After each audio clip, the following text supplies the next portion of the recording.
Baik, assalamualaikum warahmatullahi wabarakatuh. Kembali lagi bersama saya di Nugroho. Bisa panggil aja Dinar ataupun Ade ataupun Nugroho. Terserah, lupa dah lah mau nyebutnya apa.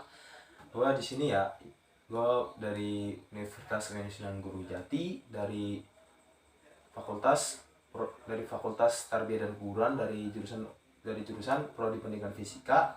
Di sini akan memaparkan satu materi video ya, video sebagai salah satu syarat ketuntasan ya, ketuntasan dalam mata kuliah ilmu fikih. Oke, kembali lagi kita ke pembahasan aja ke video materinya. Kita akan membahas materi mengenai zakat. Ada yang tahu gak sih emang zakat itu apa sih?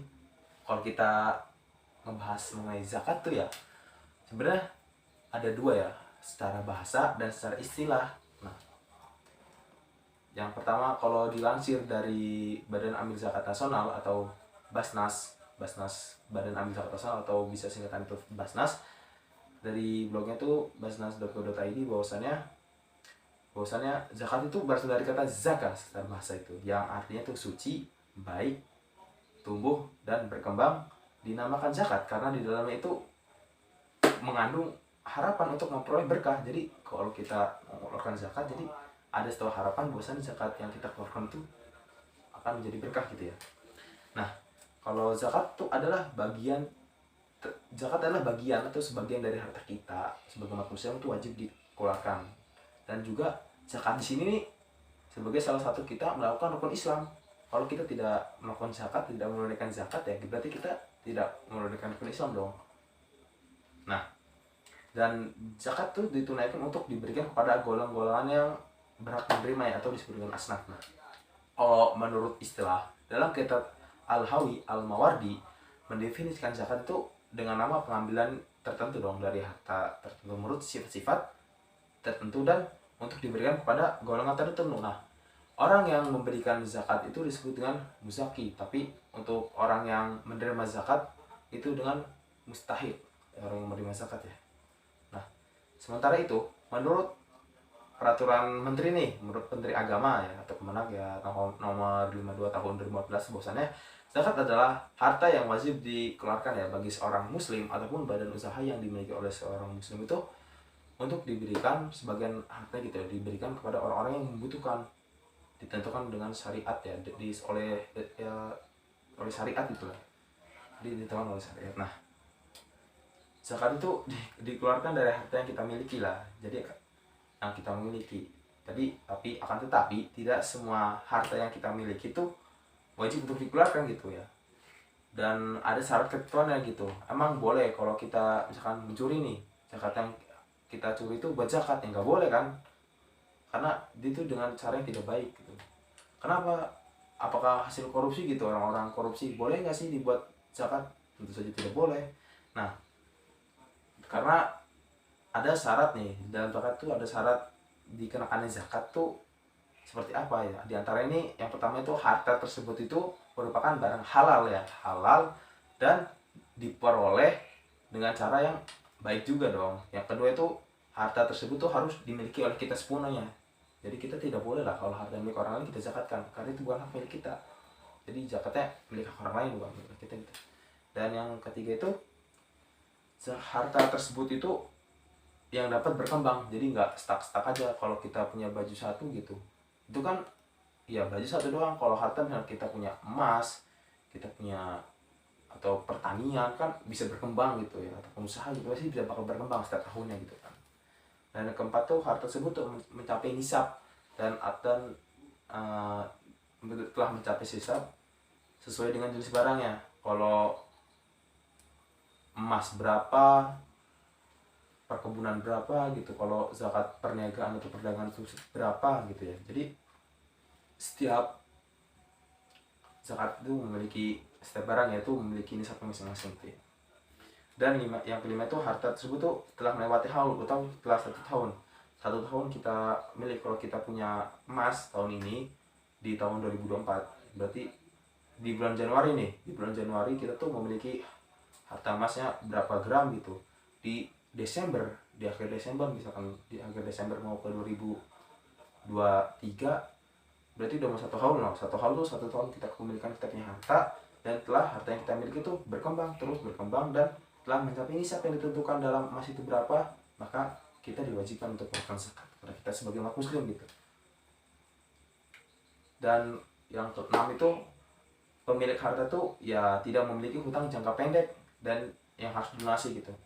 Kalau kita misalkan kita mau zakat, kita mau mengeluarkan zakat itu zakat mal, zakat Idul Fitri, nah tapi kita di Lebaran tuh harus melunasi hutang kita dong, hutangnya banyak lagi. Nah, jadi ya tidak apa-apa kita tidak mau zakat, tapi kita melunasi hutang kita terlebih dahulu gitu. Kita menyesuaikan dengan hutang kita terlebih dahulu. Nah, yang kemudian tuh kalau kita membahas zakat, pasti pada dasar itu ada dua ya. Ada dua, yang pertama itu ada zakat fitrah dan zakat mal.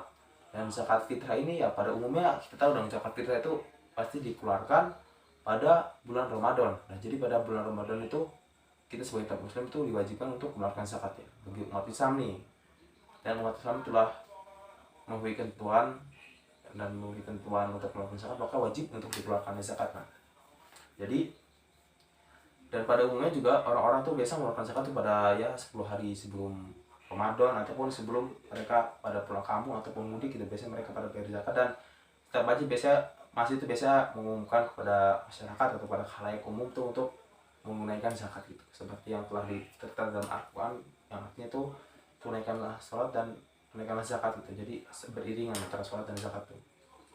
Nah, yang selanjutnya tuh dan pada umumnya juga kalau kita ingin mengeluarkan zakat fitri itu kita mengeluarkan zakat di tempat dimana kita mendapatkan rezeki gitu. Misalnya kita kerjanya di Banten nih gitu, di Banten di Serang, tempatnya di Serang. Nah, kita mau mudik ke Bandung. Nah, maka lebih baiknya kita mengeluarkan zakatnya itu di Serang, karena tempat kita mencari rezekinya di Serang, bukan di Bandung gitu. Seperti itu, kurang lebih seperti itu. Nah, kalau yang selanjutnya tuh zakat mal ya. Apa sih zakat mal? Zakat mal tuh ya zakat yang dikenakan atas segala harta yang kita miliki gitu, yang secara maupun substansinya itu diperoleh dan tidak bertentangan dengan ketentuan syariat Islam tentunya. Yang pertama itu ada zakat emas, zakat perak, dan zakat logam mulia. Nah, jadi kalau zakat udah sampai nisabnya kita miliki dan telah mencapai 1 haul, maka kita wajib untuk melakukan zakatnya. Dan selanjutnya ada zakat uang, surat, dan berharga lainnya. Itu adalah zakat yang dikenakan atas uang, harta yang disertakan dengan mencapai udah surat berharga lainnya yang telah mencapai nisab dan ataupun udah mencapai 1 haul gitu. Kita punya investasi apa gitu ya, kita udah mencapai haul gitu ya, kita mengeluarkan zakat. Nah, sebut aja zakat perniagaan di sini kita memiliki suatu usaha gitu ya, suatu usaha ataupun usaha beras kayak usaha dagang apa kayak dagang, yang penting kita punya usaha perniagaan aja dan telah itu mencapai nisab dan telah mencapai haul, intinya 1 nisab dan udah mencapai nisab dan mencapai 1 haul, udah mencapai haul gitu, maka kita wajib untuk dikenakan zakat. Nah, itu ada zakat pertanian, zakat peternakan, zakat pertanian, perkebunan, dan kehutanan. Nah, zakat yang dikenakan ini atau atas hasil pertanian seperti padi, gandum, kalau perkebunan seperti apel apa gitu, kalau kehutanan ya hutan ya, kalau kita memiliki hutan apa ada minyak kayak punya pohon durian apa gitu ya, kita panen dan panen itu mencapai nisab dan mencapai udah sampai haul gitu, maka kita wajib untuk mengenakan zakat, lebih seperti itu. Dan kelima itu ada zakat peternakan dan perikanan. Nah, sama seperti sebelumnya, seperti zakat peternak, seperti zakat pertanian dan zakat kehutanan gitu ya. Jadi kalau kita punya peternakan sapi tapi kita punya 10 doang, nah kita belum untuk keluarkan zakat, karena zakat kambing tuh karena zakat sapi itu bukan 10 gitu, sama halnya seperti kambing. Kalau kita cuma punya 10 kambing, jadi kita belum diwajibkan untuk melakukan zakat karena belum mencapai 1 haul dan belum mencapai nisab yang telah ditentukan itu berapa. Kalau kita memiliki kambing, kita wajib melakukan zakat berapa, seperti itu kambing. Yang ke-7 itu ada zakat industri, perindustrian. Ya, kita bidang produksi barang gitu, walaupun dan jasa dan kita udah mencapai nisabnya gitu, yang harta yang kita miliki dari penghasilan perindustrian ini, maka wajib untuk mengeluarkan zakat. Dan selanjutnya ada zakat pendapatan dan jasa. Ya, zakat itu kan penghasilan diperoleh dari hasil profesi. Ya kalau kita profesinya sebagai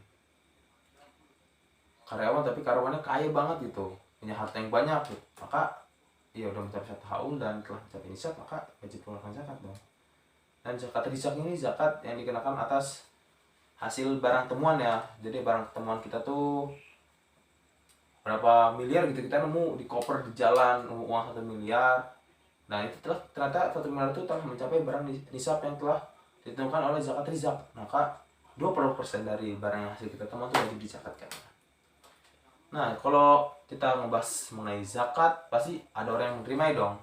Ada orang yang menerima zakat tersebut. Ya untuk apa kita mengeluarkan zakat kalau kita tidak tahu untuk siapa kan? Itu harus ada kejelasan gitu untuk siapanya. Nah maka dalam Quran surah At-Taubah ayat 80, Allah tuh memberikan ketentuan ya, ada 8 golongan orang yang berhak untuk menunaikan zakat. Nah, yang pertama itu ada orang fakir, yaitu orang-orang yang hampir tidak memiliki apa-apa, dan sehingga dia tuh untuk bekerja aja sangat sulit, hidup aja sangat sulit gitu, sangat membutuhkan kebutuhan gitu. Adapun yang kedua itu ada orang miskin, yaitu orang mereka tuh yang memiliki harta namun tidak cukup untuk menghidupi kebutuhannya gitu. Jadi mereka punya harta tapi kurang gitu. Yang kedua itu amil, itu orang yang mengumpulkan pendistribusian zakat, jadi orang yang berkecimpung di perzakatan gitulah, maka ya bisa diberikan zakat gitu. Dan mu'alaf, seorang mu'alaf itu orang yang kayak baru masuk Islam gitu, mereka jadi berhak untuk mendapatkan zakat gitu. Adapun rizak, budak, rizak tuh budak atau hamba sahaya yang ingin memberikan dirinya. Jadi kalau itu kan pasti terjadi zaman dulu ya. Kalau zaman sekarang pasti rizak itu nggak ada ya, nggak ada ya. Harusnya nggak ada sih. Kalau kita ngebahas rizak berarti ngebahas zaman dulu dong, di zaman perbudakan, di zaman jahiliyah, di mana masih zaman abeja gitu. Jadi orang yang mau rizak itu yang mau orang menjadi memberikan dirinya, mereka tuh wah berhak mendapatkan zakat gitu.